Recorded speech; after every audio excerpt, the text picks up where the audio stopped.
give a little prayer to her. So you're stuck We'll with tell me. her we miss her. I will do. I'm sure she will appreciate that. She rode her bike, her motorcycle, to Missouri. She did? Yeah, she's in Wyoming right now. She just texted me. Oh my gosh. So Ooh, and it's like scorching hot too. I don't know what it is, but I'm sure she's riding through a lot of shit, whether it's rain or heat. So anyway. I guess I'll start, and so from my perspective, Rochelle, in reference to Rochelle, she is certified precision nutrition. So that's part of her background, and that's part of what she wanted to go over, or was going to start talking about today. I hope that I do her justice, because I'm really just keeping it a crude intro, and that's why I put Nutrition 101. It basically is kind of like basics, and then I figured from that point in time, I'll shut up and just answer questions, hopefully. That's what we get.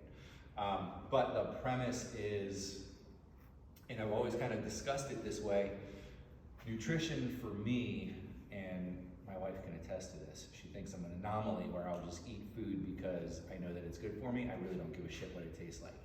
So generally that's how I operate, where it's just like, hard-boiled eggs, sure, I will eat those, that's fine. Tuna fish, okay, that's great, I'll eat that. Do you want any salt on that or any seasoning? No, I'm fine, I'm good. So I primarily think of food as fuel. And so like that just kind of helps me separate the why are you eating premise, and I realize that psychologically that's a big piece of the mix as well, meaning we usually eat because it's familial, or it's celebratory, or it's usually some type of an event that we put together, which is fine, and I do that, and we go out to dinner, and I'm not like a robot. But also in the same breath, I try to think about throughout my week, what is my activity level? What am I eating to fuel that activity? And how much food do I actually need to do the activity that I'm doing? And then at the end of the day, then what am I trying to do? Am I trying to lose weight? Am I trying to gain weight, gain muscle? And so primarily, as it relates to that, I think that's kind of how all these things are linked. And I try to start with that. I'm assuming that you guys know what your macros are, basically protein, fats, and carbs. Easy. I think for the most part, we kind of get lost in this kind of, whether you want to call it sciencey part of it, or thinking about counting calories. I generally don't count calories. I try to think where my calories are coming from.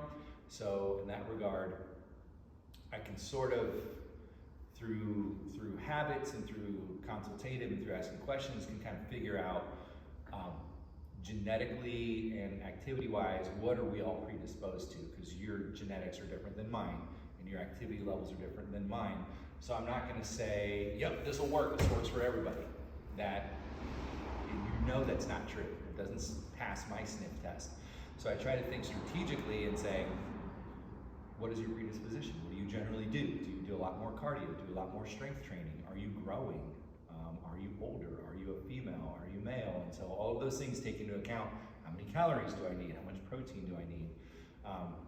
And in that regard, I try to eat a balanced, I take a balanced approach. Like the general default for me strategically is essentially like a zone diet type diet, where a third of your protein, a third of your calories is from protein, a third from fat, a third from carbohydrates.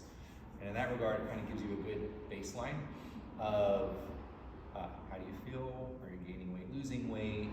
Are you recovering? Do you have energy throughout the day? And so from there, you can kind of make better informed decisions about how you want to kind of piece together your nutrition and how you want to think about it. Getting back to where I started, I practice this and I preach it. You cannot outrun what you eat. So if you eat like shit but you work out and you run marathons and you do all this cardio, you cannot outrun what you eat. It's very hard to do because there's so many foods out there that are so calorie dense and or good or bad for you that it's hard to be like, I'm just gonna eat cheeseburgers because tomorrow I'm gonna go run 15 miles. Unfortunately, it doesn't work that way. And we're not really built that way as far as modern food and modern culture. So I try to think structurally about, okay, what kind of foods can I eat? What is good for my body? What's anti-inflammatory for my body? What is a low glycemic food? And that's kind of some stuff I want to get into more detail today, because I think I think these two are more important than, these all three are at the top for a reason. The macros, I gotta know what it is and where it's coming from. The glycemic index, I have to know how it affects my insulin levels, because insulin is the most powerful hormone in your body. And then inflammation, which is more in the kind of disease prevention realm, where you kind of get these inflammatory responses to certain foods. And so everybody's a little bit different on that front, but there are general parameters where you can look up what inflammation indexes are on certain foods. And there's great websites out there to do it. I have it in the document that I'll pass along to you, so they're good reference sources where I can look at whatever it is. And they will literally go through the grocery store. You can look at, oh, DiGiorno pizza, that looks fantastic. What's the inflammatory index on that one, right? So you can look for like all the processed foods and stuff like that. It's not just like a simple carrots. What's the inflammatory index? They do the whole thing where it's like a DiGiorno pizza. What's the inflammatory index? So this kind of gets into a little bit more dialing it in, where you're really trying to structurally think about your diet and hone in exactly what's going on. This usually kind of is get to the point where it's like, hey man, I've tried a lot of this stuff and I've done all the proteins and I've counted my fats and I've counted my carbs, but I'm still not transforming my body, or I'm still not losing weight, or whatever it is that you're trying to do. So I usually will look to these two things secondarily after getting the macros out of the way. So primarily for me, again, I think of macros, protein, fat, carbs. Where's my protein coming from in every meal? And I'll just kind of give you, I'm the case study, right? I'll be your case study. I'll eat a 1/3 cup oatmeal for breakfast. Probably too much information for you guys, but you're gonna get to go me a little bit more in detail right now. A 1/3 cup oatmeal for breakfast, 3 tablespoons of chia seed that I will mix into the oatmeal after I pull it out of the microwave. So again, I'm trying to be efficient in the morning. Sometimes I'll put 2 scoops of whey protein in there, and that's my breakfast. Or if I have hard-boiled eggs, or if I have time to cook eggs in the morning, I'll have 4 whole eggs. That is my breakfast. Would I recommend that you eat that much food? Probably not, but certainly in that realm, I've got protein, I've got fat, and I've got carbohydrates. And it's a really good mixture of fuel for my morning, so that you're essentially giving your metabolism the energy to start cranking up in the morning and get through your day. And for me, it's a good source of carbohydrates. It's low glycemic, it's anti-inflammatory. Like, it checks all my boxes. From there, I would do like a whole fat yogurt for a snack or like an early lunch with an apple. So again, I'm getting the carbohydrate and I'm getting the yogurt, but I'm getting a whole fat yogurt. So I'm getting a good fat source. I generally don't recommend eating the zero fat, non-fat stuff. Primarily the fat source is why I'm eating the dairy. So while the protein is a good protein source, I think the fat source is a better source, so that's why I use a whole fat. And then also it tempers the carbohydrate of the apple. So the apple, if I was gonna eat it by myself, the apple has a high glycemic index. So if I'm just chomping on an apple with nothing else in its way, essentially, I'll get a spike in my blood sugar. And so the premise of that is, if I have the yogurt with the apple, it keeps my blood sugar at a steady, stable pace, so you don't get this erratic spike.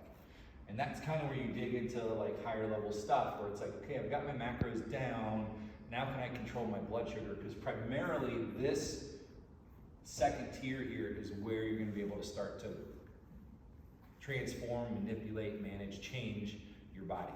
Because it's insulin that's gonna be the driver of that. And it's then total carbohydrate intake that's gonna be the driver of that. So it's a lot of reasons why I think the low carb diets have gotten, like the Atkins diet and all those things, like those things have gotten some notoriety, is like, let's just make it easy, we're gonna eat 0 carbohydrates. And for me, that's unsustainable. Although it's a little bit easier to kind of think through that model, but I just don't primarily believe in just starving your body of carbohydrates all day. Because your body will find other ways to either make glucose, it'll make it from protein, or to make it from muscle. So you'll start muscle wasting and degrade your metabolism on the backside of that.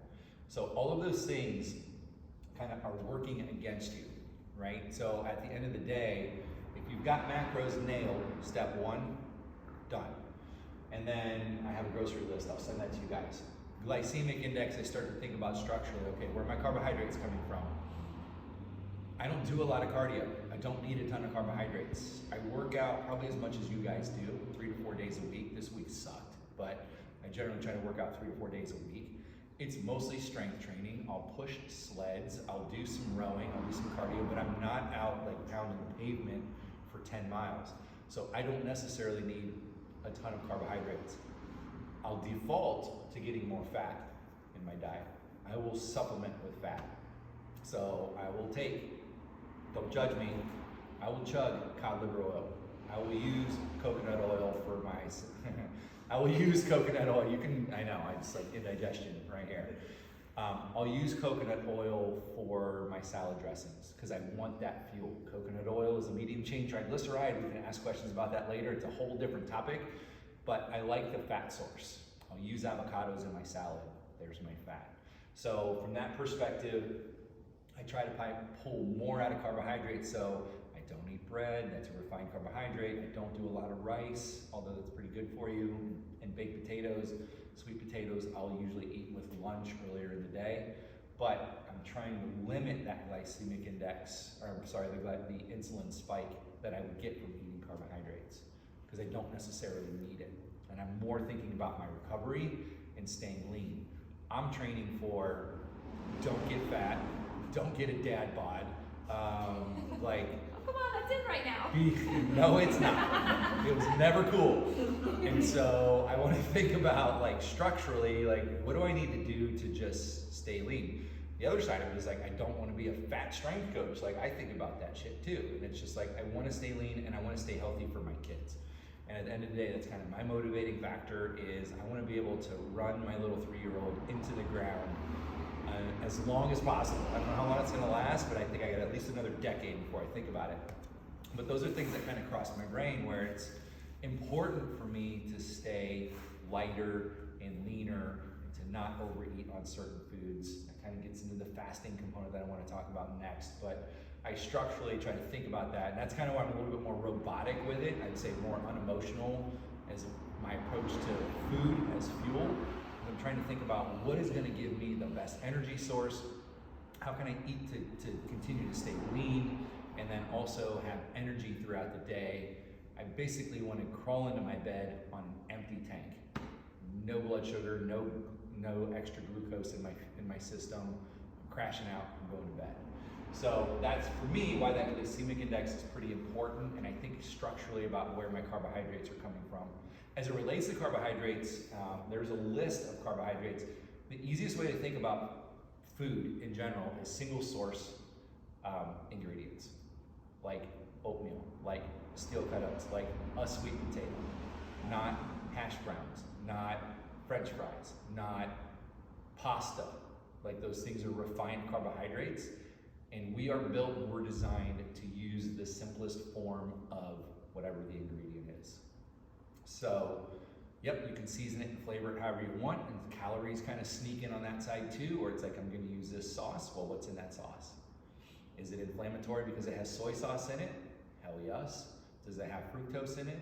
Probably. So you kind of can run into trouble on the other side of it as well. But I will argue that if you are limiting your ingredient usage, your palate will readjust. That pineapple will be ridiculously sweet if you're not drinking Coke prior to it. And that's an extreme example, but like when our palate is used to a certain kind of texture and feel and feeling that our brains get, when we take that away and then you actually put an apple in your mouth or peanut butter, it's a completely different feeling.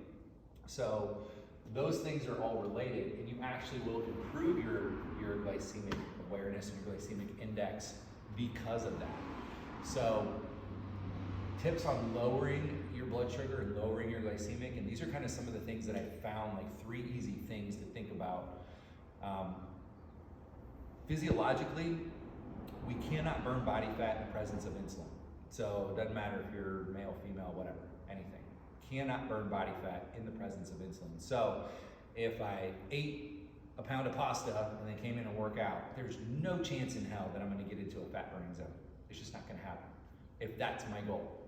It'll be great fuel for that workout, But if I'm trying to lose 5 pounds or 10 pounds or whatever it is, it's gonna be I'm gonna be really hard pressed because my glycemic index is, my insulin level is gonna be so high.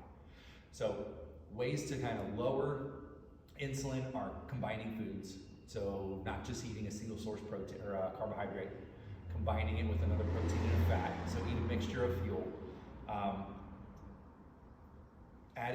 Doing a shot. This is proven. It's been researched. I've done it. Actually, I used to wear a glucose monitor, which I highly recommend trying and doing. There's a company called NutriSense, and it literally is a little needle patch you put on your arm, and it's just a CGM. It's a continuous glucose monitor, and you can use a little app on your phone, eat whatever you want, and then check in on your app in 15 minutes. And you're like, oh, holy shit! You know, there's my blood sugar. Or wow, that was really good. So I got a chance to do just like some experiments where I'm just gonna eat X or eat Y and see how your blood sugar reacts. I got a tip from them. I've been using it ever since. And you guys may find this gross, but apple cider vinegar is a great way before you eat dinner to do a mix. You can do it sugar-free, or you can mix it with anything else you want, or mix it with soda water. Dilute it and have a shot of apple cider vinegar before you eat dinner. Aids in digestion, also lowers your insulin response to food. So if you're eating carbohydrates with that meal, and I do a little diluted apple cider vinegar mix, I just chug it because, you know, I don't give a shit about the taste. So I just chug it and boom, I'll eat my dinner. But that definitively had a response, and it was unbelievable when you can actually do it and see it, where it's like, wow, holy shit, like my blood and sugar levels actually stayed lower eating that carbohydrate meal, which is what you want when you're thinking about body transformation and changing your shape.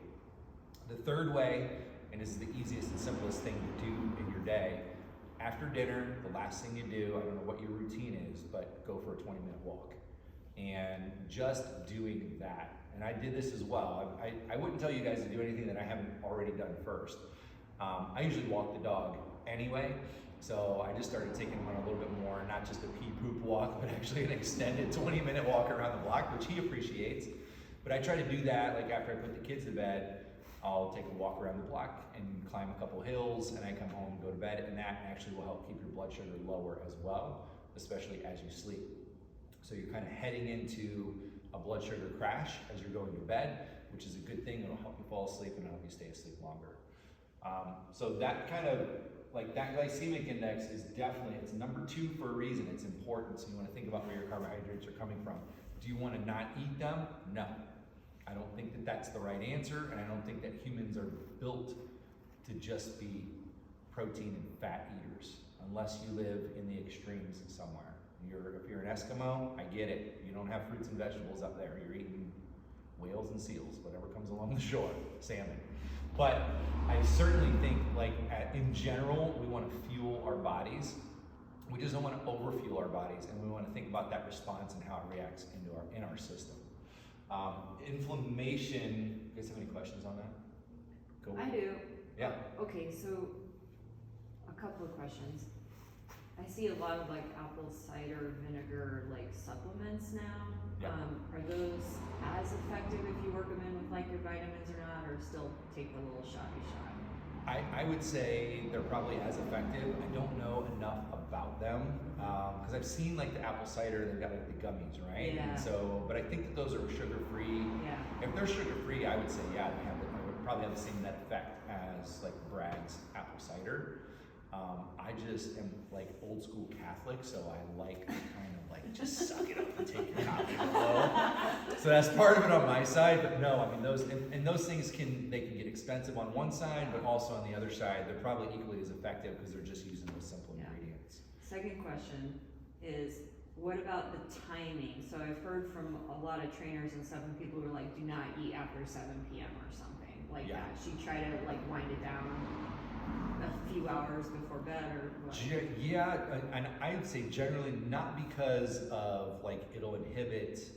Well, there's 2 answers to that question. Not because it will inhibit your body's ability to lose weight or burn body fat. If you eat too close to bedtime, it will interrupt the sleep cycle. So that's probably the primary driver. Is that, and And that's a whole nother topic, and I'm gonna bring in another coach to talk about sleep and stress, which I'm working on right now. But if I can't get into consistent deep and REM sleep in food and alcohol more so than food will inhibit that, then it'll cause an elevation in cortisol, and you get all these kind of cascade effects from that, number one. Number two, if I eat before bed, like, dude, I'm freaking ravenous, right? I will abstain from carbohydrates. And that's probably your safest bet, is to do something that's just a protein and a fat source, and try not to overeat it, but just a protein and a fat source, because the carbohydrates before bed, basically you're gonna get an insulin spike and then go to bed. And then what's your body gonna do with all that excess glucose that you just ate? It's gonna store it. So those are probably the two caveats in how I think of it. Never say never, right? I will rarely say don't eat before bed if you're starving. But if you do, and I've noticed this more in my 20s, yeah, shit, I would eat Wendy's cheeseburgers and go right to bed. Like, I didn't really care, I was sleeping just fine. But that changes over time. Also, like, the cleaner that you're eating, the more that will interrupt your cycle. And so, it's kind of all in perspective, so the timing is important. If I'm eating at 7 or 7:30, I'm walking the dog at 9 and I'm trying to just go to bed. But if I'm hungry, I'm not gonna eat. That's my body trying to tell me something. And maybe my activity level was higher that week. Maybe I did more squats or more sleds or more of something. And so that is certainly a physiological response, and your body is telling you it needs something. But generally what I would try to do is think more about, okay, how can I help it repair? And usually it's not a carbohydrate later at night, it's probably a protein or a fat, or even it could be hydration at that point in time too. Because the hydration instinct and the hunger mechanism, those two things are tied together. And sometimes if you think you are hungry, sometimes it can also be, I'm dehydrated, I'm thirsty. So, and then in that regard, then don't drink too much water, because then you're gonna pee the bed. But that's the other side of it. So think about, maybe you're dehydrated, or you just need a little bit of extra calories in your day to kind of bookend your day. And I would try to limit carbohydrate in that regard. So hopefully that helps. Any other questions? Cool. We can go back to any of this stuff. Inflammation for me is the biggest piece, and it's a little bit personal on a couple levels. Number one, I understand, when I was in my early 20s, I was diagnosed with ulcerative colitis. And so that is essentially like your immune system is on overdrive inside of your large intestine. And it wreaks all kinds of havoc. It's related to Crohn's, it's related to IBS, all of those things. And so, but systemically, what is it? Go ask a doctor, and they cannot tell you it's X, Y, or Z. It's essentially like a systemic type of a condition or disease where you have inflammation responses to certain things. What they are, they're kind of different for everybody. For me, I found it was definitely gluten. It was definitely shitty beer, because I was in my 20s, so I was drinking shitty beer. But it was a combination of a couple of those things, right? And so I started whittling things out of my diet, and I was in the field, so I kind of feel advantaged because I was taking nutrition, I was taking physiology. I was like, I know how all this shit works, right? How do you put this stuff together? So I'm just problem solving. And so it became like, I can look up inflammation indexes on any food that I eat. And what did it for me, and what got me fascinated with the whole segment of nutrition, is if you go online and you look up the inflammatory index of farm-raised salmon and a wild-caught salmon. Farm-raised salmon is one of the more inflammatory foods that you could possibly eat, because that salmon ate the shit that whoever the farmer was fed him. And so if it's bad food, or if it's processed food, or if it's inflammatory food, the salmon ate it, you ate the salmon, you're inflamed. On the flip side, the wild caught is out in nature, enjoying its life, primarily hunting and gathering for eating its food. You're eating that protein, it's hugely anti-inflammatory. So I saw those two things, and I was like, there's no way that's right. That makes no sense to me. But then you start digging in further, and it's the whole premise behind cage-free and all the other movements as it relates to food. Where is your food coming from? It's important to know that. But those two things, I looked at that and I was like, shit, there's a clear delineation between things that you ingest that are gonna cause systemic inflammation, which are gonna make anything inflammatory worse. And it's not inflammation like I sprained my wrist and it's swollen, right? But imagine that on a cellular level throughout your entire body.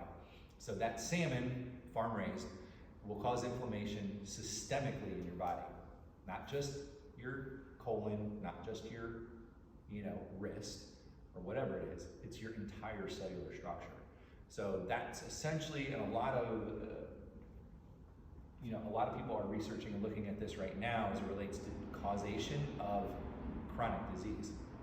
So those two things in my brain are like, passes a sniff test for me. Like, it totally makes sense. I'm gonna eat inflammatory food. Eventually I'm gonna get some kind of inflammatory response. Your body's gonna get pissed and finally be like, look, dude, you need to stop drinking that, eating that, or doing that. Most of us don't recognize the response. I was fortunate or unfortunate enough to be diagnosed with that. I go to the doctor today and he's like, we think you were misdiagnosed. And I look at him, I was like, you're wrong. No, I know what my body was feeling. I know what I was doing in my 20s. You're wrong. I clearly had it. And because he's like, there's no inflammatory response in your colon anymore.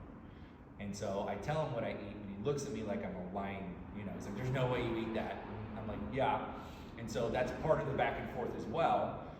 And I'm not saying I cured myself, and if I start eating like shit again, I'm probably gonna start getting those same inflammatory responses, but there are certain markers in your body that are just gonna respond to stuff a certain way.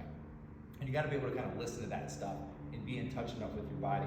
I think it's really hard to do when and I'm not directing this at you guys, but when you have a segment of the population that continuously eats like shit and feels like shit, they don't, at the end of the day, know how bad they feel because they've gotten used to the shit. And so it's kind of like dealing with a little bit of low-grade pain all the time where you're just like, I'm okay with it, I'll walk it off. But it's every day. And after a month or two, it's still there, but you've just gotten used to it. And I really think that inflammatory response is kind of like that, where it's really pernicious, where it's like, it's always there, it doesn't ever really go anywhere. You've just gotten used to the inflammatory pain. And so part of that is, when you're eating a cleaner diet, when you're feeling better and your energy levels are high, and you start going back into eating the DiGiorno's pizza, your body has this huge response to it. And then you more clearly know, like, hey, I felt like that all the time. Like that was my general default before I started thinking differently about what I'm putting in my body.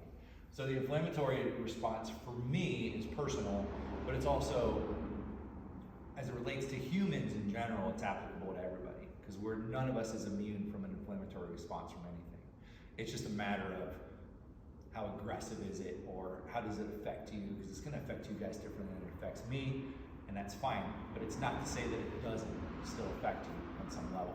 And so in the long term, structurally, I think about inflammation and how I can reduce that. That's why I drink a ton of water every day, because water will help flush your system from those kind of radicals and things that are created from inflammatory foods, and it just kind of helps keep your body cleansed, for lack of a better term. So if you want to cleanse, overdrink water every day and just try and keep flushing your system.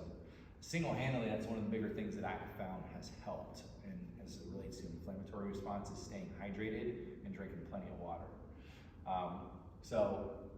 Again, I have that link in the document I'll send to you guys. It literally is just a website where you can plug in any food and look at inflammation indexes. And all it was for me was I kind of tracked what I ate, and then I go back and I wasn't referring to it all the time. Like, just if you do it for a couple weeks, you just kind of get a feel for what's out there. And that's really all you need. It's one of the reasons why I'm not a firm believer in counting macros, because the more layers and parameters and things that you put on top of your plan, the less likely that you are to do it. Because, if you're supposed to eat X, Y, and Z every day, and you don't do it every day, eventually you're just gonna point like, I'm not gonna do it anymore. And so it gets really hard to stay on it. So from my perspective, I just try to think about, do a mental check-in with yourself. How am I feeling? Am I losing weight? Am I gaining weight? Do I feel bloated? Do I feel hydrated? Do my jeans still fit, or am I trying to suck it in to put them on? And then I think structurally, okay, glycemic and inflammation factors, like I can start to learn those and get a feel for those throughout the week, the month, a couple months. But once you start looking at it, you're gonna learn it. You're not gonna have to refer to it all the time. Like I can generally tell you what I think is gonna be inflammatory or not.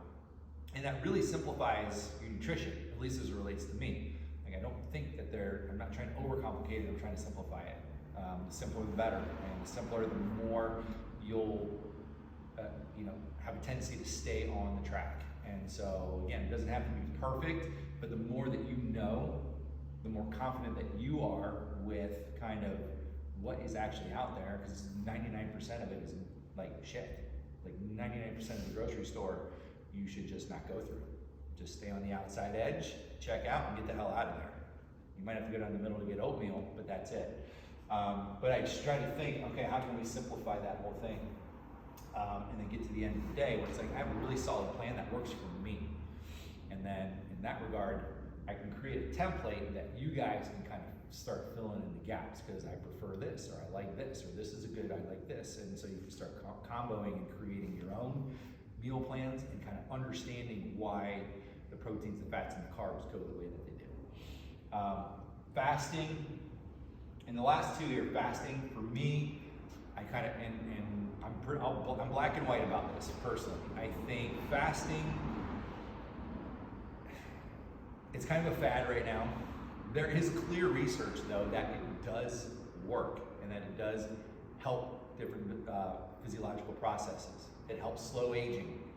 I think it helps mental cognition on some level. On the other side of it though, I don't necessarily know if it helps fuel metabolism. And I don't know if it's long-term positive. I think it's good to ebb and flow from that. There are days where I don't eat. Again, let's go back to the Catholic side of me a little bit, where it's like, I do think kind of some kind of stress, self-induced stress is good. So to fast for 24 hours, probably should just say this in front of you. I'm going to anyway, because I don't want you to think this way. But on some level, it helps you cleanse your system and clean your body. It puts you in an uncomfortable position. And part of that kind of tough love approach is sometimes we have to be uncomfortable, and it's okay not to eat. We're kind of societally driven to eat and to, have all of these things readily available as far as proteins and foods and whatever. It's okay to not eat. We are fortunate and we are blessed to be able to say that. There are people on this globe that are nowhere close to where we are right now, and I understand that. But I also think in the same breath, like it's not a negative to not eat for a day, to fast for a day. On the flip side of that, I think fasting works if you have a lot of weight to lose. So if you're obese, if you're older, if you're on some medications, I think it limits your total calorie intake, and it kind of gives you a window during which to eat, where you can kind of prime your metabolism and get the most out of it. But it also puts a limiting factor on the amount of calories that you can eat throughout the day, which is kind of where we're going last. But in that regard, if I'm 100 pounds, 200 pounds overweight, whatever it is, you absolutely have to control the amount of calories that you're putting into your body. And so the fast works in that regard, because if I'm only going to give you a 6-hour window to do it, you're going to be hard pressed unless you're going to the all you can eat. But it's like that gives you a regimen, and it gives you a concrete structure and routine, and at the end of the day, what's it do? It simplifies everything that you have to process. So if I'm 100 pounds overweight, I don't have to think about the 6 meals that I'm going to eat throughout the day, or the X or the Y, or where am I going to be. Nope, I've got a 6-hour window, which is pretty much 2 meals a day, and I can structurally think about that more clearly and keep it under 2,000 calories for that day, and then go to the next day. But again, what that does is it puts your body into a stressed position, puts your body into like a cortisol elevated position. So you kind of got to ebb and flow with it, and that's why I think structurally it's a good tool, but long term it's kind of like the low carb diet, where I think it's unsustainable, and it's at the end of the day, I don't think it is a net positive for normal weight, healthy adults that just want to lose 10 pounds. I think that that's probably not in the playbook, because you're just not going to be able to fuel your metabolism and fuel you basically your daily activities. So that's kind of the brief, quick overview of fasting and structurally how I think it's positive and negative. And then it always is going to boil down to total calories. Now, I don't count macros. How do I get to total calories? And so part of that is when you're combining the first row with the bottom row, and you're getting kind of this, starting to learn this feedback of your brain and your body, you'll know when you're eating or not eating enough calories. Your body's going to start sending signals. So whether you're hungry or you're sore for a couple days or you're not sleeping well, like all of those things are kind of stress responses where I may not be eating enough calories and I'm trying to starve myself down. The total calories for me is different for everybody because my muscle mass is different than your muscle mass, is different than your activity level. So it can vary so greatly. The biggest piece of the puzzle is getting on a consistent path and a track where I'm eating consistent meals every day. You guys are essentially your own case studies. And I tell this to everybody, and it's boring as shit and I don't care, but you have to be able to eat the same thing every day for a week at least, from a research perspective, so you know what works and what doesn't work. So this is my week, and I eat well, have a shit day, eat well, have a shit day, have a day, eat well. I get to the end of the week, and I can't really tell you what worked or what didn't work because 2 of the 7 days were off the rails. So I need to be able to do 7 to 14 days. I usually say 2 weeks, where if a meteor is coming to the planet, it's irrelevant because you're gonna wake up tomorrow morning, you're gonna have your protein shake or whatever it is. Like, you've got to be able to stay on the path. Because from there, you can start to then extrapolate. I feel lighter, I don't feel as bloated, I lost 3 pounds. I feel heavier, I feel bloated, I've gained 3 pounds. You can make a clear judgment and say, that worked. And 2 weeks for me is like the staple where it's like, if I can do it for 2 weeks, you're gonna see results. You're gonna clearly see a difference in your body. The first 4 or 5 days, if you're moving nutritional plans from, say, whatever you normally ate, anytime you switch a nutritional plan, there's gonna be 3, 4, 5 days of your brain just being like, what are you doing? Give me that sugar, or whatever it was. I want that glass of wine. And so those things are real, and there's gonna be that transitional phase, and then you get to the second week, which is, okay, now your body is clean, and it's rolling, and it's moving, and you can start to make very solid decisions as it relates to calories, macros, feeling better, feeling not bloated or feeling like I'm hydrated properly, have energy throughout the day. And then also in the same breath, it gives you the habit and the discipline to shrug off, whatever the dessert is that night, or going out to dinner, having a strategy to eat healthy or to eat clean or eat a smaller portion when you're going out to dinner, because I realize that those things are always going to come up in your lives. So that's essentially where total calories comes in, where first, everybody is so unique that I can't just plug in, oh, you're female, you're 42, you're 124 pounds, activity level, you run 10 miles a week and you work out 3 days a week. Like, those are great, like the technology where it tracks calories, take it with a grain of salt. Like, I don't trust them. They're always plus and minus. They'll give you a good round number that you kind of start to fidget with, but everybody is so different physiologically that the only pure, clear way to do it is to create your meal plan, know what your diet and nutrition is going to be, hydrate every day, do it for 2 weeks. You get to the end of that 2 weeks and take a snapshot and do that check-in and say, this is what happened in 2 weeks. You've reinforced the habit of whatever it is, whatever nutrition that you're eating throughout the day. You've stuck with something for 2 weeks, which proves that you can do it much longer, and then you will see a result. You're going to get something out of it. Instead of the 70%, you're going to go at 95%. So it's just hard to determine what worked and what didn't work when it's erratic. And I try to think of it structurally like a research project, where it's like I was in research for 7 or 8 years. Everything has to be spelled out and done exactly a certain way. Because if it's not, somebody else will see that and be like, this research is junk. Because you didn't do the same shit every day. So you cannot put correlation on those two variables. Because that's different than that. And so it's kind of the same thing with nutrition and how it relates to everybody individually, where if I can get you to do the same thing every day, which I realize is boring, I get it, but on the same breath, it will get you a result. And so if you can patch those two things together, you create this system where it should self-perpetuate itself. And so then it's the proverbial teach you how to fish. It's like, okay, good, we got this, we've got your macros, we did this, you lost 3 pounds, your energy level's great, now let's formalize it, and then we can make adjustments from there. And so that is structurally how I try to think about nutrition, keeping it simple, distill everything down. It really is the top 3 components that I focus on. It does not need to be more complicated than that. I'm not a firm believer in all of these, eat nothing but, whatever the master cleanse is, right? Like the lemon water for 5 days, or do the, just eat sauerkraut and carrots for 10 days, or potatoes for 10 days. That was a phase for a while too, right? Like just the potato diet. And so, look, if it doesn't pass the sniff test, it doesn't, and it stinks. So I think about, okay, how can we build a better, system? How can we build a better wheel? And for me, it's always going to be about, well, does the wheel roll? Yes. Does it roll smoothly? No. Okay, let's figure out why it doesn't.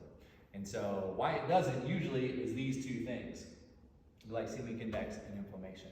And if you can fix that wheel, then it's a smooth glide. And pretty much for me, it was a process. Like it was because I had some inflammatory stuff going on. I did have the advantage of having the degree in the field, which is huge, but it also took me some time to sort through all of that stuff. And at the end of the day, what I got to was a point where I was really confident knowing that what I was eating was good for my body and beneficial for me. And essentially at the end of the day, that's what you guys want to get to a point where it's like, okay, let's do this, let's try this, it worked, it didn't work, you did it perfectly, and this was the result, okay, we can modify. And then at the end of the day, you can always modify. And that's kind of the great part about it, is if it's not working, change it. And that's simple and it's easy, but I know it's hard. So with nutrition, I realize it's very, that's kind of where I started, where I did, where I try to take as much of a pragmatic approach to it as I can. I don't generally eat for pleasure, so to speak. I do, but I think of it more as what is going to keep me healthy, what is going to keep me lean, what is going to be able to, for me to have energy for the next 15, 20, 30 years. And because primarily that's my focus. And I think as parents and as adults, and those are some of the things that we think about as well. Kids don't as much, but still it's as equally important. And you have a long life in front of you, I'm sure. But these things are still equally important because they matter. And like most of this stuff happens over long periods of time. When I was in high school and college, yeah, I ate like shit. I totally did. And yeah, I probably drank some stuff I shouldn't have. Probably should have curbed some stuff, but I've learned through that process, and I learned that it does matter, and it does matter at every age, especially as it relates to kind of the current state of our country. And we think about kids that are overweight and kids that don't have activities that they need. This is a big piece of it. It's a big piece of it. And they can be active, but if they're eating like shit, you're gonna get that result, and that sucks. And it's just kind of the current state of things. So the more information that I can give you about it, and like I said, I try to be as pragmatic as possible, the more we can spread the word, the better off we'll be. Have you ever taken like a food sensitivity test, or are those garbage? Like, are those No, actually pretty good, showing you? Highly reliable. Yeah. So yes, I have. It's been a long time. And those things, I haven't taken one since I moved to Seattle, so it's probably been 12 years or so. Highly recommend. And it will make the problem solving process that much easier. We did it with my 3-year-old because he's got an intolerance. It's hilarious. He's like, I have a tolerance, Dad. I have a tolerance. I can't eat salmon. Well, he can't eat fish. And so like he eats it and he's fine, and then 6 hours later, throws up. And we're like, oh man, shit, like what's going on? So we tested him, and it's great. But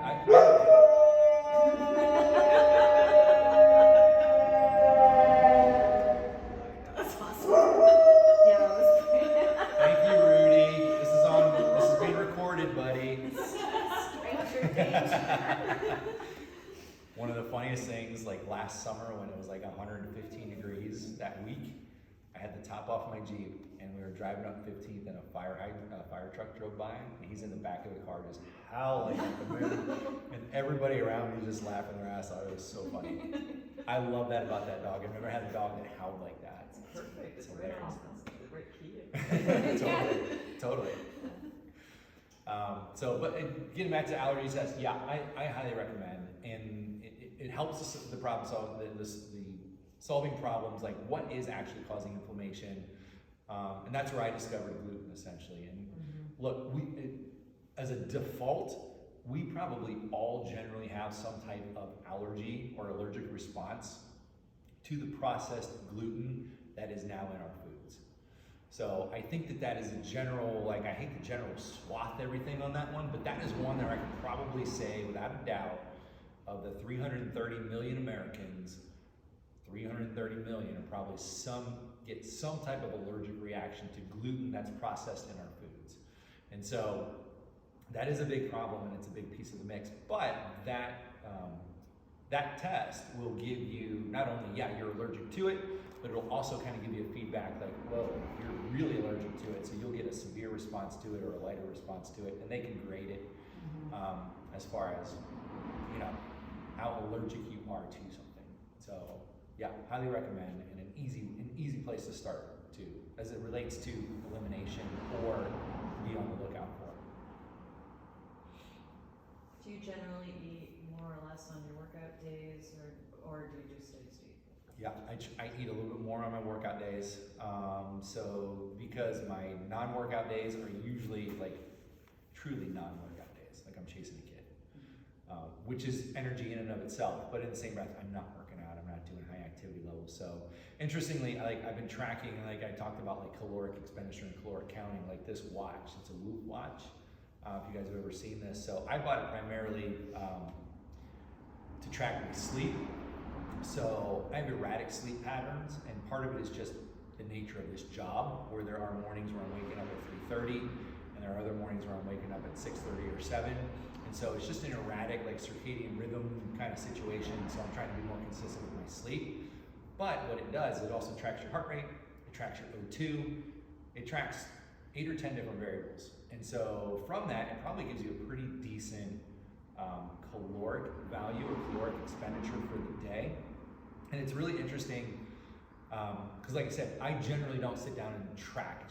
It's not how my brain works. I go more by feel, and I try to just go more internally. How am I feeling? What do I need today? I need a little bit more carbohydrate, a little bit more fat in my diet. But with the watch, you track your workout days and your non-workout days. And so on the workout days, at least according to this, I'm burning about 3,100 calories. So that's a big number. And then on my non-workout day, I'm about 2,400. So it's clearly a difference. And so I've tried to accommodate with that, where on the non-workout days, I might start breakfast or eat later in the day. And so generally that's what happens, where it's like if I'm taking my kids to school on a Tuesday, I take Lucia at 9, and I won't eat breakfast until 9:30 or 10 o'clock. I'll come home and then start, meals through the day. But on days where I'm here at 5 in the morning, I'm usually mixing up like a protein shake or something at 6 a.m. So by the time I get to the end of the day, it's kind of like my natural groove of the day, so to speak, where it's like, well, shit, I'm here at 5. I'm starving at 6. So because I'm up and moving, I've already had some coffee, so I'm kind of jacked up. And so I want to get food in my body, and usually I work out on those days. And then Tuesdays and Thursdays, because of my schedule, I don't. And then I start breakfast at 10 a.m. instead of 6 a.m. So that's usually how, and it just fits into my schedule that way, right? So everybody is a little bit different in that regard, and then I just eat 2 or 3 meals on that day, like 10, 1, 4, and then probably dinner at 7. Whereas on a 5 a.m. day, I'm usually here till 7, and I'm pretty much eating like every 2 or 3 hours, where it's like 6, 9, noon, 3, 6, and then I'll eat when I get home. So like that's like 6 meals on that day. So there is an ebb and a flow. I actually think that has helped kind of maintain a steady state weight, because I haven't varied that much. I'm pretty much locked in at like 218, 220. And so I've tried to track my weight over the past month or so just to see if there was any ebb and flow, and it's been pretty steady. So I think that single-handedly has helped that, meaning I'm not eating extra calories on an off day. So I tend to have this kind of wave pattern throughout my week. What do you guys do for nutrition? What's your normal? What's your default? Whatever? Counting macros, but I stopped because I felt like it was almost leading to borderline eating disorder because I would like remove a piece of spinach that was, and it's just like, what am I doing? Yeah. So I don't, cutting macros, I mean, it's good to Yeah. do for a while to figure out where you're at, but I think. I agree. It's not. And primarily that's where I started. Like when I was post-grad and really getting into it, I would write everything. Like I've got notebooks. This was like, we didn't have smartphones then. I'm writing shit on paper. But I've got notebooks of like weeks and weeks and weeks of food. And so then that's how I started learning what has calories, where the protein and the fats were coming from. But eventually I got to a point where I was thinking more structurally about what is the fuel.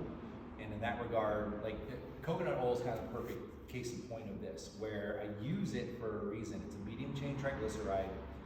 It more readily burns in your body. It's a fractured fat, so it's not like a standard avocado oil or canola oil or olive oil. It is a fractured fat. That's why it's hard at room temperature. So if it's below 70 degrees in your house, that coconut oil is going to be white. It's going to be solid. If it's above 70 or 72, it's a liquid. And so when you ingest it, it's a shorter fat in general. It's a medium chain triglyceride. So olive oil is a long chain. Fractured fats, saturated fats like that are medium chains, and then saturated fat from an animal source is a short chain. So the medium chains go down a different metabolic pathway, and so that's why I eat them, because they create more heat when they're burned. Your body will not store them. It's very hard for your body to store that type of fat, and you get the net benefit of thermogenic effect and a calorie that your body is not going to store. So that's why I use coconut oil a lot. To me, my only two fat sources, well, aside from the cod liver, is I do what I have to do. I do what I have to do. It's how I roll. I usually just use olive, which was great for its antioxidant effects. It's high in omega-3s, or coconut oil on the other side. Where does butter stand on? Butter, 100%, grass-fed, pasture, yeah.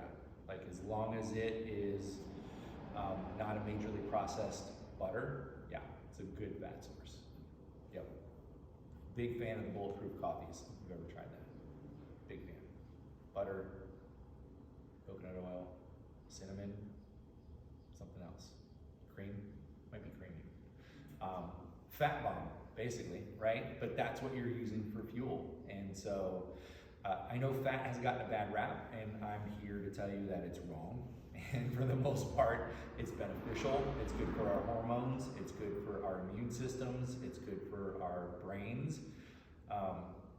We do need carbohydrates to operate throughout our day, and our body primarily runs on glucose, but it primarily repairs and recovers on fats. So that's why those things are hugely important. So if you can find good sources that you can strategically add through your day, the negative to it is a tablespoon of olive oil is 140 calories. Like, that's 140 calories, dude. So you gotta be keenly aware of, like, it's not a cup of olive oil, it is 2 tablespoons of olive oil on your salad, because the calories still are gonna add up at the end of the day. So you can eat healthy, you can eat clean, but if you're eating too many calories, you're still not gonna be metabolically in a net negative. I usually try to eat enough calories and then get to the end of the day, and I want my caloric deficit to be exercise induced, not restrictive induced. Because if I'm just, perfect case in point, this is another topic of discussion, but if I need 2,500 calories in a day to just breathe and exist, and all of a sudden I cut it down to 1,500 calories, your body, first of all, is just like, what are you doing? And then it will start to methodically slow down your metabolism to 1,500 calories a day, because it's basically like, well, I'm gonna survive, number one. That's my primary function, is to keep you alive. So I'm gonna slow down your metabolism because you're not eating enough calories. And oh yeah, I'm gonna hold on to all the body fat that you have stored because I might need those because I don't know. And you just gotta think your body is just an evolutionary machine where it is only designed to survive. It really could give two shits if your waist is 45 inches. It is only trying to keep you alive. So if I cut my calories too drastically and I do a caloric deficit for a longer period of time, my metabolism slows down. It's the proverbial, I lost 50 pounds and then I gained 60 back. Why did that happen? Basically because you shut your metabolism down for long enough and then you fell off the rails. You couldn't maintain what you were doing and you gained the weight back plus 10. So you basically have reset your internal thermostat to be plus 10. Your body is always gonna fight to homeostasis. And you gotta kind of find what that middle ground is and then start to slowly push against it. The harder that you push against it, the harder that it's gonna push back. Primarily because you're only designed to stay alive. That is it, which is the sad truth. But, you know, it is what it is. But it's also part of the, it certainly is part of the complication of it, where it's like, it's not necessarily calories in, calories out. And so those things are things that you want to take into consideration. And it literally is not, well, if I cut 500 calories out of my day, in 6 days I burned a pound of fat, right? It will never work that way. It will never work that way. Physiologically, we're way too complicated. It's like trying to predict the weather. It's just not going to happen. It's very hard to do.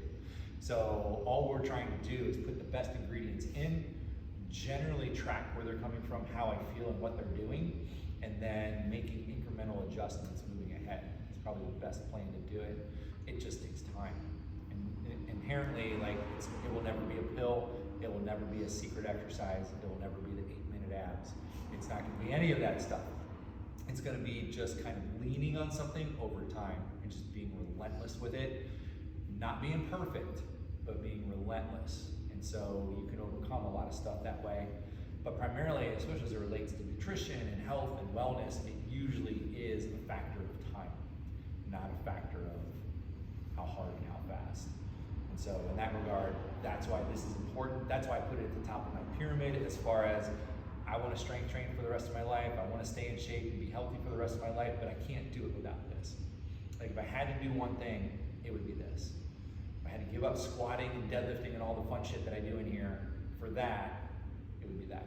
Because I know that I would live leaner, longer, healthier, as opposed to squatting and eating cheeseburgers. So, and again, it doesn't have to be that rigid, but I prefer to be black and white because it helps you guys at least think through it. There's always going to be gray. So from my perspective, just try and sort through it, and does it pass the sniff test, and does it fit within what I'm trying to accomplish for my body? And so if you can kind of answer those questions and it's a yes, then you're on the right path.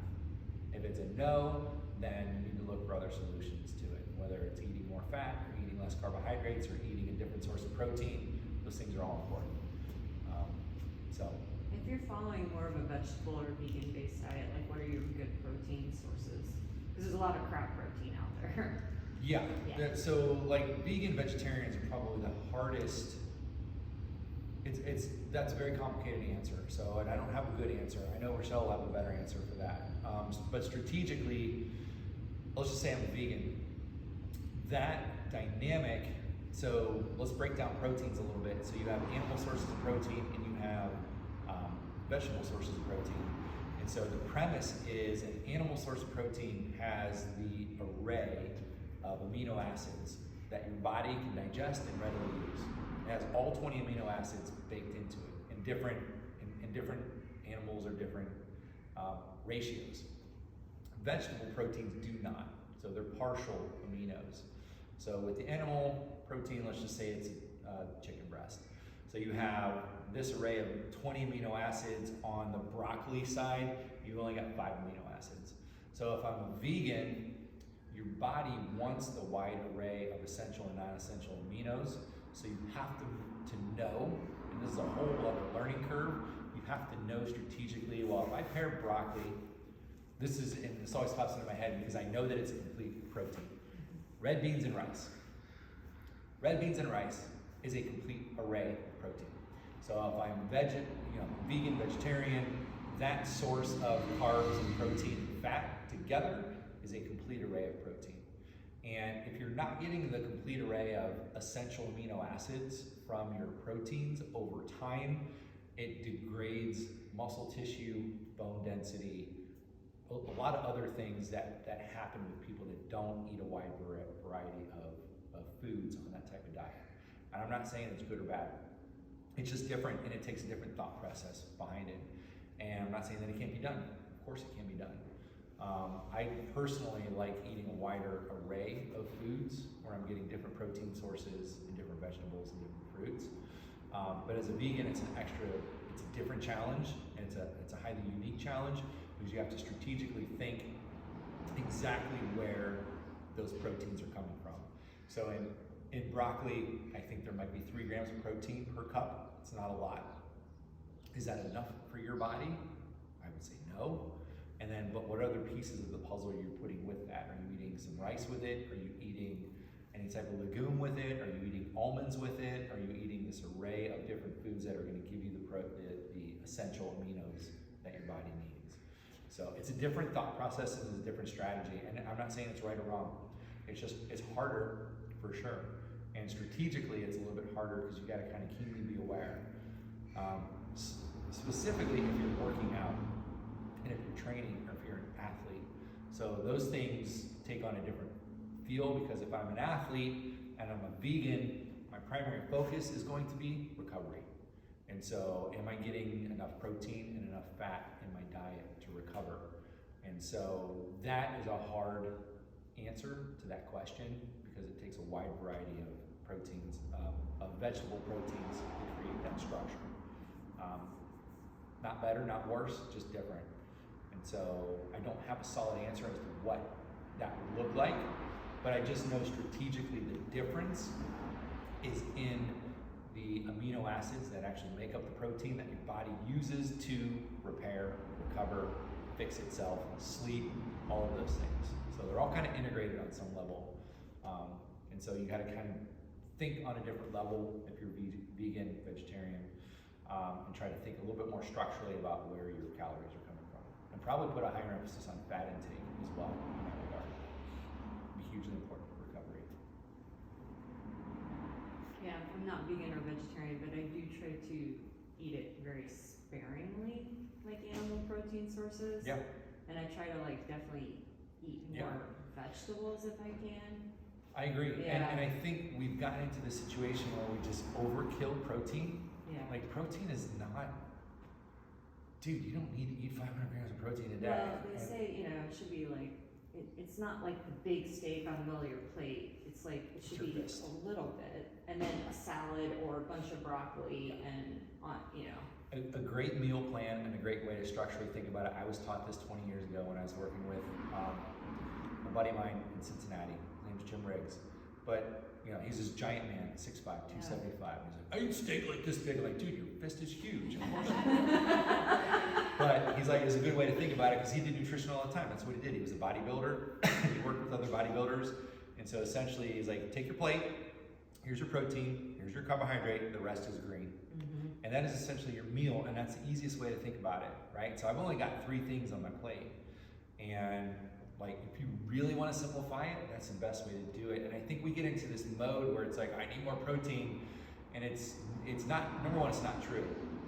You do need a minimum, yes, but on the same breath, I don't need to overeat it. Remember, at the end of the day, if I'm eating a high protein diet, it's harder on my liver and kidneys because you're going to break that down. A byproduct of breaking down protein in your body is literally ammonia. It's a negative NH, it's a negative ion, so it's essentially a radical that you've got to then filter through your kidneys and your liver and then pee out. So it's hard on your body. The other side of it is if I'm eating too much protein, your body's gonna, let's say you eat a ton of protein but no carbohydrates, your body's gonna look at that protein and say, I can make sugar out of that. And it will. And there's a process called glucogenesis where it will take that protein, it will break it down, and it will make glucose. It's awesome, your body is amazing. But it's the other side of it, is you're gonna have a high protein diet, and let's say you're wearing a glucose monitor, and you're like, why is my glucose going up and down? I'm not eating any carbohydrates. Dude, you're eating a ton of protein. And so your body's taking that protein and it's making glucose out of it. So at the end of the day, that's kind of the other thing too, where it's like, well, if I have my protein, and so protein for me, I eat about 150 to 200 grams a day, generally. That's also over the course of 5 meals, probably 30 grams a meal, which for a male of 220 pounds is probably pretty standard. I probably know guys that eat way more than that. Is it necessary? No. But it's also why I put the premium on my fat. Because if I'm not gonna eat more protein, which satiates you, like there's something to be said about like a T-bone like that, right? Which some people find gross, but some people are like, yeah. Do I need that? No, that's obnoxious. But also in the same breath, it satiates you, and the protein satiates you. Well, fat has the same net effect. Like fat will satiate your brain, it will satiate your body, and it'll kind of keep your hunger at bay too, where it's like, well, this is like this little tiny piece of fat, right? Like how is that gonna fill me up? It's not going to fill up your stomach, literally, but it will satiate your brain and your body and your metabolism. So I try to think structurally about, I am more focused on where my fat sources are coming from, because eating the vegetables is the easy part, and I try to eat whatever, you name it, broccoli, Brussels sprouts, asparagus, spinach, whatever's in the fridge, I'm eating. So the vegetables are the easy part. It's trying to figure out where my fat sources come from is the other part. I've gotten better with protein. I definitely was in that kind of grow mode, right? Like in my 20s and 30s where you're just like, eat protein, dude, eat protein, do your protein shakes. Which is great when you're growing and developing and trying to add a little bit of muscle to your frame, but does it take an excess amount? No, not at all. But if you're eating, for me, and this is kind of where the zone diet comes into play, so structurally, if I eat 200 grams of protein a day, and that's high for me, but I just want to do easy math, that's 800 calories. That's a third of my calories. It's usually about 24 to 2,800 a day. So the other third comes from fat, the other third comes from oatmeal, a couple sweet potatoes or a sweet potato and some carbohydrates. So 200 grams of protein, 200 grams of carbohydrate, and about 75 to 100 grams of fat gets me to 25, 26, 2700 calories a day. So it's pretty easy to kind of structurally start to begin to build something from that. If you want to base it on protein, fine, do it that way. If you want to base it on your carbohydrate intake, you can do it that way too. But from a zone diet perspective, it's easy math. I got 2,400 calories a day that I want to eat, 800 from each macro, loosely, doesn't have to be perfect. But that at least sets a baseline for you so you can structurally start to make some decisions about this is working, this is not working. I feel better, I feel like I'm not bloated, I feel like I'm recovered, sleeping well. Those are all kind of questions that you want to ask yourself when you're doing something specific like that. But I would look more towards fat as opposed to more protein. I would always default to that. Throw avocados on everything. Oh yeah, It's my happy spot. 100%. I'm like, salad is Avocados boring. You throw like half an avocado on it, miracles. you feel satiated. Yeah. It's like throwing a piece of meat on there. Yeah, they are. They're a great fat source. They're a great source of antioxidants, and they're just in general they satiate and they do their job for sure. They're freaking expensive, but they do their job. I know last night in the store I was looking at them and I go, I wish I had an avocado tree. I wish I had an avocado tree. Because I'll eat like at least one a day. Yeah, But more probably in the Yeah. summer because it's more salads and salsas. And totally. I make guacamole all the time. Man, I used to scoop them right out of the shell, Yeah. and I put a little bit of salt on them and scoop them out of the shell and eat them like that. Since I moved to Seattle, we didn't do that in Ohio. Yeah. No good avocados in Ohio. There's really not. A little squishy. I've tried to make guacamole in the Midwest. It's very No. difficult. No. It's not happening. No chance. No chance. No chance. Yeah, so it's mostly like just a lean protein and then mostly green vegetables. And I try. Yeah. But yeah, there's all sorts of lifestyle stuff like the last couple of years, like COVID. I used to walk or run or bike back and forth to work. Well, that's out of my daily routine now. You find yourselves like sitting in front of like barely moving from like your bedroom to like sitting in front of your desk like all day, and Yeah. like it's made it really hard. Our jobs, our society is not conducive to health. Yeah. It's just not. There's plenty of little obstacles. They're everywhere. And specifically as it relates to COVID, yeah, like my wife works out of the house every day. It's just like, shit every day. I couldn't imagine. Like, I feel fortunate because I'm on my feet all day. I'm moving. I'm every hour on the hour, I'm doing something different. So I'm certainly unemployable as it relates to that moving into my future because I don't know if I can do it that way. But our jobs are not conducive to activity and conducive to health. Sitting down in a chair with your feet below your heart for hours at a time just interrupts your circulatory system. That's a whole different topic, but it just does not help with metabolism. It doesn't help with energy levels, and it just kind of saps your strength by the end of the day. You just get to 5 o'clock and you're like, shit, what did I do today? And it's not much, but it's much, you know? And it's just a different kind of, you gotta find ways to kind of augment that and find ways to break up your day. I don't know what it is, where everybody's a little bit different, whether it's heading out for a walk every couple hours, or just having a little core/squat routine that you do at your house, or if you have a Peloton, or if you have a rower, or if you have something where you can just get your heart rate up. And it doesn't take a lot, just like 10 or 15 minutes. Break the cycle. Even literally just putting your butt on the wall and putting your feet up above your heart will help change the circulation in your body, just doing that once or twice a day. So you can just kind of relieve the, you know, you sit down all day and all of the, you know, all of the water just runs to the bottom of your body. Your circulatory system works, at least from the, you know, from the belly button down. The only reason that this blood and this fluid gets back up is the muscle pump. So the muscle actually working. So your legs squeeze and they flex when you're moving or when you're walking, and it actually pushes everything back up to your system so that you can filter it and get rid of it or use it. So when you're sitting all day, you get to the end of the day and you peel your socks off and you see lines in your socks. All of that gravity has just worked all day to pull that fluid down into your legs. That will make you lethargic. That will make you feel sluggish too, because your circulatory system is out of whack. And so just doing something like putting your butt on a wall, putting your feet up on the wall and sitting there for 10 or 15 minutes and letting everything in your legs come down, let gravity work, is a great way to change. And you'll feel, you know, you'll feel your heart rate kick up a little bit, even just laying on your back. It should push your heart rate up a little bit because you're changing the circulation of your body. But those are good ways to, you know, just, well, I'm not gonna go outside, it's freaking raining sideways, right? Okay, well, just find a wall and put your feet up for 10 or 15 minutes and change the circulation of your body. And, you know, don't be texting when you're doing it. Put your technology away, just sit there and breathe. But that's kind of like an easy way to reboot, kind of best way to say it.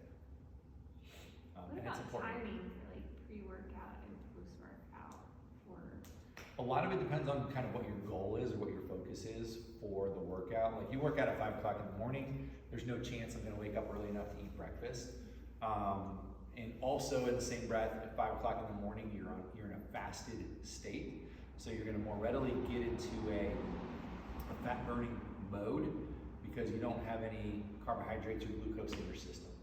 So if you can tolerate working out on an empty stomach, it's better. As you get later in the day, I would actually want to have a little bit of carbohydrate, probably about 90 minutes before a workout, because it will actually help you get into a fat burning mode more readily. And part of that is that you've already been up and moving throughout the day, you're burning calories. You want to be able to propel your workout where you can have some oomph for it later in the day. The intensities are a little bit different.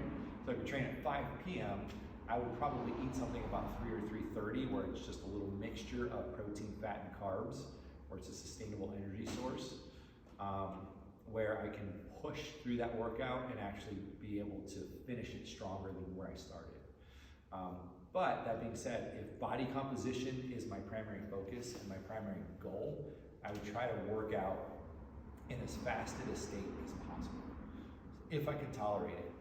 And that's the other side, because sometimes low blood sugar will legitimately take you out. And so I always try and do it as an individual assessed tolerance. But I do know if I'm training later in the day, I'm already eating. Like, it doesn't make sense to not eat like 5 hours. Like, if I'm working out at 5 o'clock and I eat lunch at noon, that window basically will get you to 5 p.m. with nothing in your tank. You will feel like shit. So you want to have that little 3 o'clock kind of carbohydrate, fat, protein, whatever it is. Couple hundred calories to get you through, even if it's just kind of like some almonds and an apple, something like that would be good fuel for a pre-workout, but it's not gonna sit in your stomach. But it'll give you energy to get something out of that workout later in the day. So a lot of it depends on kind of what your goals are and what you're trying to focus on. But if it's in the morning and I'm working out, I try to work out on a fast. You'll more readily get into a fat burning zone. If it's later in the day, I definitely fuel the workout. It will actually help you more readily get into a fat burning mode anyway, because you'll be able to push your body a little bit harder in that regard, as opposed to being out of gas by starving yourself in the middle of the day. You're basically trying to induce a fast that you would normally have when you're sleeping, which is not beneficial to your metabolism.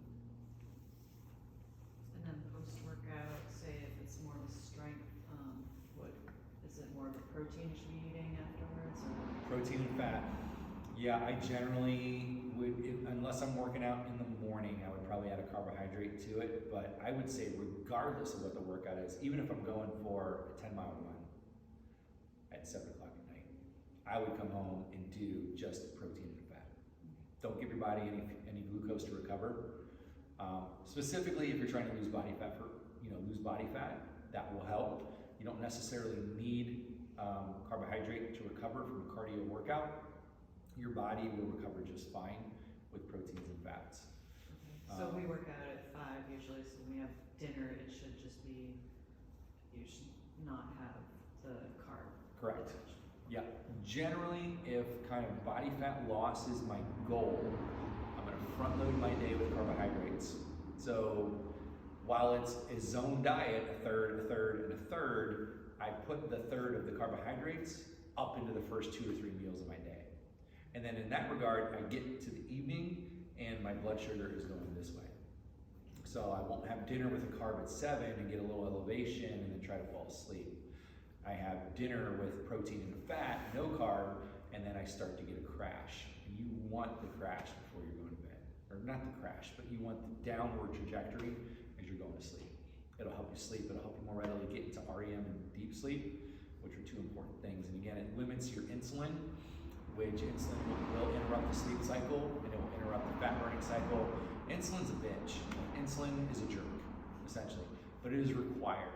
And it's a powerful hormone, so you want to kind of strategically learn how to use it. And if you kind of know what's happening, that's why I wore the glucose monitor for, I think I did it for 3 months, where you can see patterns, you can figure out what's going on. But I always did the front load my day with carbos. And then the last 2 meals of my day were generally, I was in the same boat. Like if I worked out, I usually work out about 3. So at 3 o'clock, I'm done training at 4. I'll have a protein shake, which is essentially coconut milk, a couple tablespoons of chia seed and protein powder. Mostly because I'm not gonna prep food to bring in here, but I want something cheap and easy. So I'll do that as my post-workout. And then when I get home at 7:30 or 8, it's just protein, fat, salad, usually. So I basically don't have carbohydrates later in the day, regardless. And that helps keep your insulin low, and it'll help kind of keep track of body composition as well. Cool. What else? Kids, I mean, we try to push good habits on them, but when they go to school, they're getting a cupcake every week because it's somebody's birthday and stuff, and just let it be. I mean, it's what it is. Yeah, I mean, it's funny that you bring this up because I'm really regimented with what I do, and I will take shit from Megan because I don't make my kids do it. Mostly because I teach them, and they know like what proteins are, what fats are, and Lucia will have another scoop of ice cream, and I'm not gonna shame her for that. Like, dude, you're 6. But also in the same breath, I talk to her about those things, and I kind of talk to her about why we eat proteins and what it's good for, and carbohydrates and things like that. But what I don't want to create, this is just me as a parent, I'm not trying to put it on you, it's all parenting style as far as I'm concerned. And I just know my kids, basically. If I go to them and be like, you can't have that, this is all kids, right? They're gonna want to eat that. So what I don't want to do is put an over-exaggeration on a Pop-Tart. It's not worth the fight. I can tell them why it's good and bad for them and why I don't eat them, because like you ask my daughter right now, what does Daddy eat for breakfast, and she will say 4 eggs, a cup of oatmeal, and chia seed. Why do you eat that every day? I was like, it's good for me. So they just kind of start asking questions about it, and so. But it's funny because now she's doing school lunches. We used to pack her lunch. She's like, can I do school lunch today? She did it one time and it's just kind of like crack. She's like, can I do school lunch today? I was like, what's for lunch? She's like, I want a corn dog. I was like, corn dog? It's corn dog and french fries were on the menu last week. I was like, Anything with ketchup, dude, is like winner. And so, but I look at it like, oh, I did that.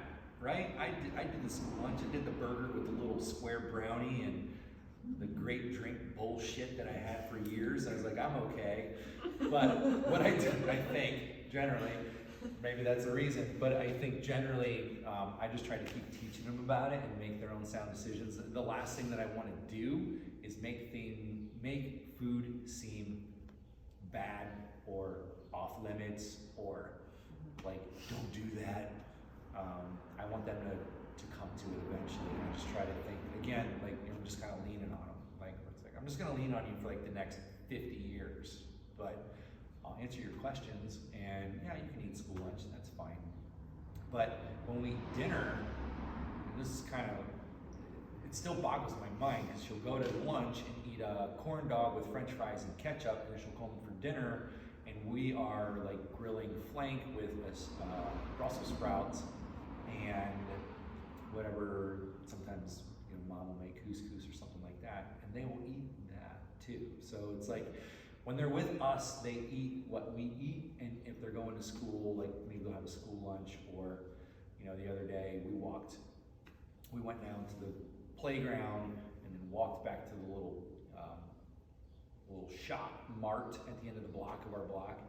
And I was like, you guys can go get whatever you want. We'll go get some protein bars or some like little kids Cliff bars or whatever, right? And the first thing that they did is they go down the first aisle and get the sour gummies. And I was like, we want these. They want the dragon gummies. And I'm like, all right, fine. Because I remember doing that. I remember riding our bikes to this little place called Benjamin Franklin's in my hometown. Ben Franklin's. It's awesome. But they had the Nerds and they had the Laffy Taffy and they had all this shit that you weren't supposed to eat. And we would just ride our bikes there and buy it anyway. 10 cents. Yeah, the Pixie Sticks. Yeah. So what I don't want is to create anything that's taboo. And look, food is food and it's good, but you gotta know what's good and what's bad and be able to make good decisions when you're old enough to make them. And so I just want them to be happy and not think about those things. Now, if she was gaining weight, or she was overweight, or she was moving that general direction, I mean, maybe we would talk about it. I feel fortunate that we don't have to think about those things yet. But certainly that's in the back of my brain. And certainly there's a reason why more kids are now overweight is because of that. And it's primarily because of lack of activity and stuff like that too. But those things go hand in hand. So, she's active, she's doing ballet, she's playing basketball, she's swimming. So, and she's on the playground every day on the monkey bars. So I think of those as positives. And so I just try to keep that in perspective. It's tough, for sure. But I think the biggest thing that we do is when we eat together, like I don't cook them macaroni and cheese and then us, healthy spinach salads with, whatever we're cooking for protein or fat that night. They eat what we eat, and that is it. And they'll always get some kind of dessert. And dessert's usually like some berries with a little bit of whipped cream or something like that. Maybe even a scoop of ice cream. So, just to kind of let them know it's okay. So, I know that it's tough, for sure.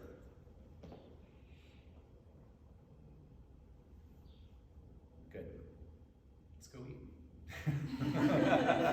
I ate before I came. All right, hopefully that helped. At least start to think about what you're putting in your bodies and how it can potentially react in your body and the net result that you want to get out of your body. Firmly believe that it will always boil down to this, unless there's something metabolically going on or some kind of condition, genetic predisposed going on. I think what it will boil down to is figuring out what works for you and trying to think about those kind of top 3 up there. Where are my macros? What is the glycemic index of some of the foods and carbs that I'm eating? And then what are the inflammation factors of the foods? And inflammation, I don't know if I said there should not, it crosses everything. So it doesn't have to be gluten, it can be everything. You can be allergic to or get an inflammatory response from eggs. So it's not necessarily just a carbohydrate. But I would argue that more people are probably getting inflammatory responses from carbohydrates more so than proteins and fats. So it's kind of like a general swath of things. But I certainly think about those three things every time that I kind of put together a meal plan and start to get organized and getting more formalized with nutritional outlines and how you should eat and think about it. Certainly those three things on top give us a really solid foundation. And then from there, we can make it as complicated as we want, but I prefer not to. Because that's just silly. And it's no fun either, you know? So, thank you for coming. Thank you. I appreciate it. Very helpful. Good. Good, good, good. I have not really considered glycemic or inflammation in the past, so that's. Yeah, to those things, I'd start right there. If you need help, write up your nutrition, and I always say to everybody, like, write out your nutrition for a couple days and text it to me, and we can start to dissect it. But you see habits, and this is kind of like, you guys can tell this to anybody else that's interested. This is my my vetting process for anybody that wants to talk about nutrition.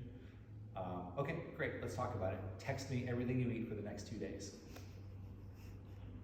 And if they can't do it, they're not ready. That's how I vet people. It's like, when I say it to you, like and if you start next week in 2 weeks, fine. But if that's how I vet. It's like, okay, you can do that for 2 days, but then from there, I can see habits. And you can see, oh, well, you eat lunch every day at 12. You do this every day at 4. This is your typical snack. So what you've done is you've just created the scaffold or the template for what your plan is going to look like. So these are your tendencies, these are your normal times. Let's not rock the boat and revamp it. And that's why it's like, well, I could create a meal plan easy and just give it to you, and you look at it like, 6 a.m., I'm not getting up that early. And then you're not going to do it, right? It's better to be like, well, I eat breakfast at 10. Okay, we'll start with that.